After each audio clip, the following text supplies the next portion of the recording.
So I got to watch the bullshit segment on martial arts from Penn and Teller, uh,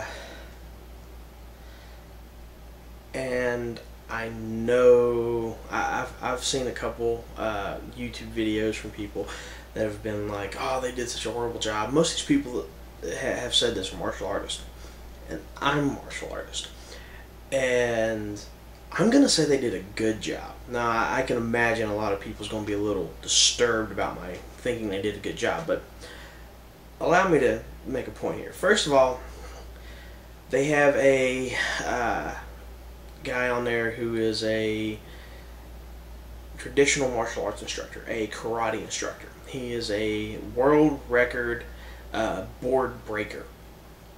Now, in discussing the issue of flashy demonstrations that look cool but produce little of nothing, board breaking is one of them. They show that this is nothing more than a parlor trick. It is a stunt executed by breaking the board across the grains, and I know it's a parlor trick. So is brick breaking and everything else. I know traditional martial arts teaches philosophy and confidence and health and all this other stuff. And all of those are good things. But there is an issue in traditional martial arts that people look a lot more towards the flash and a lot less towards the substance. So I think they made a good point at that. Then we had the Chi Kung faith healer. A older woman who was talking about how her Qigong had healed her osteoporosis.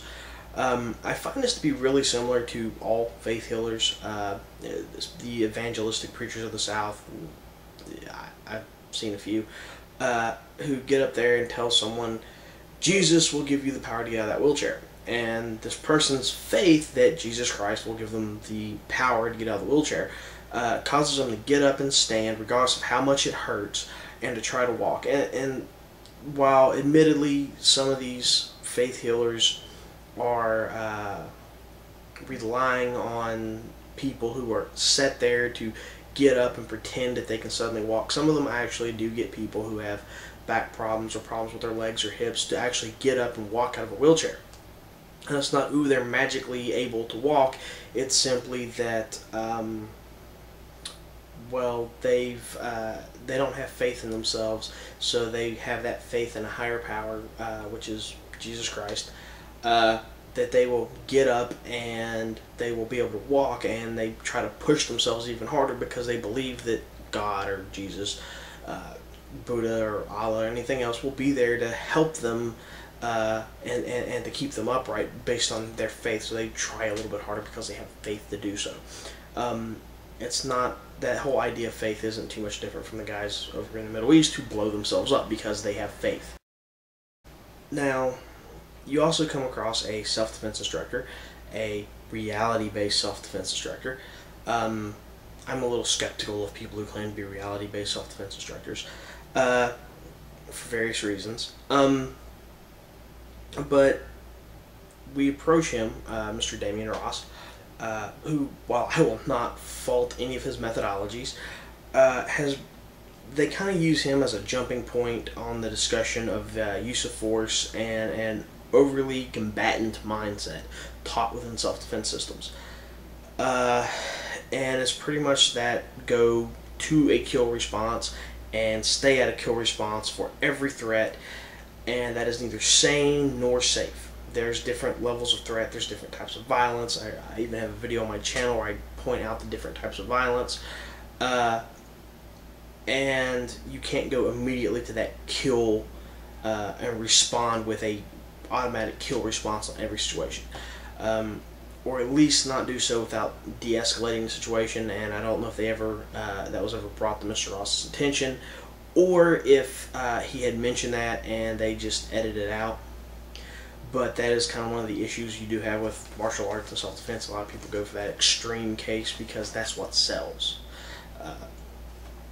Now, they did address a few good points. Some of these were addressed with Mark McYoung. One of these is that most martial arts instructors have little to no actual real-life fighting experience. This is where lineage and sports become important issues. People want to talk about how good they did in the ring because you can concentrate on technique and not so much knowing how to de-escalate a situation, what a concealed weapon looks like, what various tactics will be used by muggers or rapists or gang members to set you up, to close with you, to get you distracted before they can attack you. The other thing that they addressed is that martial arts is a business. As I have referred to in a past video, it is a service industry. And that as a service industry, they make money off teaching their students. Now, this isn't a bad thing as long as you are upfront about what you're teaching. If you're teaching board breaking and brick breaking and katas, and you're telling people that they can defend themselves from 20 knife wielding psychotic serial killers, then it's not a good thing. If you tell people that you're learning the sport of taekwondo, or the sport of judo, or the sport of mixed martial arts, and some of this is applicable to self-defense, but it's not, the training itself is not specifically geared to self-defense, it's a good thing.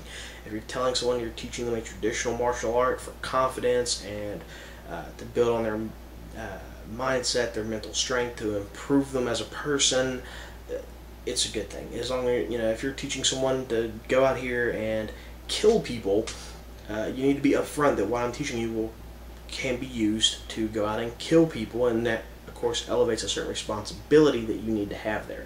Not all martial arts are a one-stop shop.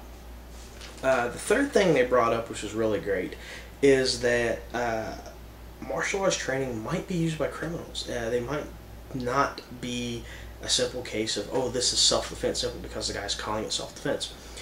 And I've heard a lot of guys, especially in martial arts, say, oh, well, how come that doesn't apply? Because that's the same argument that people use for gun control, because criminals might have guns, and therefore you shouldn't give anyone guns. Well, the problem is this. When you know that because you have a gun and the other guy might have a gun, and the guy who's mugging you with a gun might shoot you, but you have a gun, so you might shoot him, and you both might die in the street shooting each other, you have this conscious idea of whether or not your wallet is worth pulling your gun and having a battle with this guy and risking your life over. In some cases it is, in some cases it isn't. The thing about it is, though, when you look at martial arts, it's taught as the idea that you will automatically be defending yourself, that someone will come and attack you, and that you're going to be the one who's justified in using your martial arts training. They don't tell you that other people might know it too, that you might face a criminal who knows this stuff.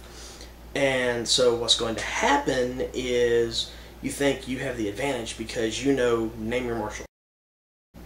Any martial art. Doesn't matter. You think you're the only one because you've had the martial arts training and they've taught you it's for defense only.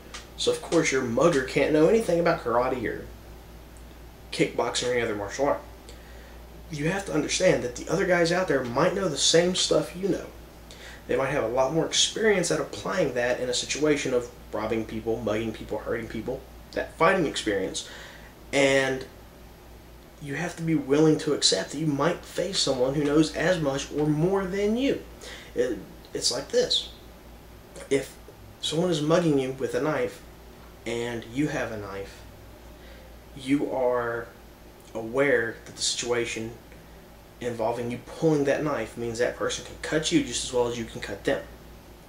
The same thing applies to martial arts. If you know, let's say, karate, and that other guy knows karate, or that other guy might know karate, he's behaving in a way, his body language, his physical mannerisms, stuff like that, carry over that he is trained in some sort of martial art, then you run the risk of facing someone who knows the same thing that you do, who has that same knife that you do, and can apply it against you just as easily as you can apply it against him.